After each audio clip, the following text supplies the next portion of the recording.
Hello friends, welcome back to Usha techie YouTube channel. ఇవాళ అయితే మీకు చాలా simple and tasty recipe pomfret fish fry ఎలా చేయాలో చూపిస్తానండి. ఇవాళ ఎర్లీ మార్నింగే మా ఆయన లోకల్ ఫిష్ మార్కెట్కి అయితే వెళ్ళి ఈ పాంప్లెట్ ఫిష్ అయితే తీసుకున్నాడండి. వాళ్ళు ఈ ఫిష్ని బాగా రౌండ్గా అయితే కట్ చేయించారు. నేను కొంచెం సన్నగా అయితే కట్ చేపిమన్నానండి, కానీ వాళ్ళు లావుగానే కట్ చేశారు. సన్నగా కట్ చేపిస్తే ఫిష్కి బాగా మసాలా పడుతుంది, అలాగే తొందరగా బాయిల్ అవుతుంది. ఎనీవే, ఫిష్ అయితే తెచ్చాక ఇలా ట్యాప్ వాటర్తో అయితే మంచిగా క్లీన్ చేసుకోవాలండి. ఒక 2 to 3 టైమ్స్ అయితే క్లీన్ చేసుకోవాలి, ఆ వేస్టేజ్ అంతా పోయేంతవరకు ఇలా మంచిగా క్లీన్ చేసుకోవాలి.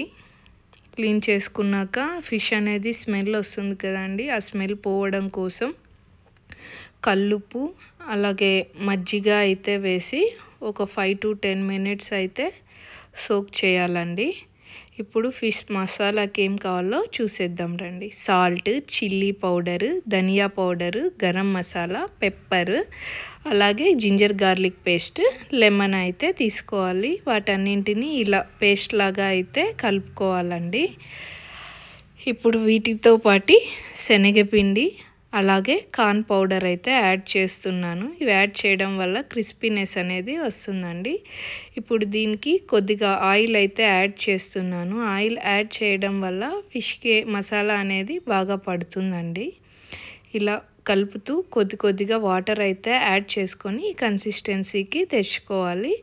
ఇప్పుడైతే ఫిష్కి మసాలా అనేది పట్టించేద్దాం. ఇలా మంచిగా ఫిష్కి మసాలా అయితే పట్టియాలండి. పట్టించేసి ఒకదానిపైన ఒకటి పెడితే మసాలా అనేది బాగా పడుతుంది. మా ఇంట్లో అయితే ఫిష్ కర్రీ తినరండి, సో అందుకు మేము ఎప్పుడు ఫిష్ తెచ్చినా ఇలా ఫిష్ ఫ్రై చేసుకుంటాము.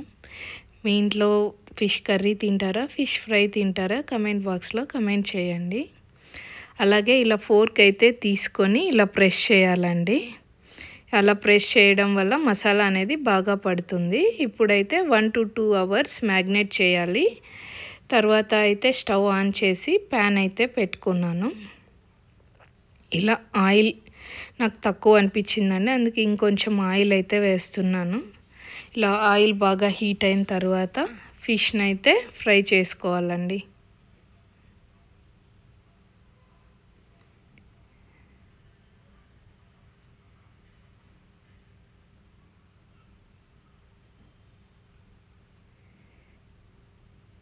మీడియం ఫ్లేమ్లో అయితే ఫ్రై చేసుకోవాలండి. ఇలా రెడ్ కలర్ వచ్చేంత వరకు మంచిగా బాయిల్ చేసుకోవాలి. ఇలా రెడ్ కలర్ వచ్చాక అయితే ఒక ప్లేట్లోకి సర్వ్ చేసుకుంటే టేస్టీ ఫిష్ ఫ్రై రెడీ అండి. ఈ వీడియో నచ్చితే ప్లీజ్ లైక్ చేయండి, సబ్స్క్రైబ్ చేయండి.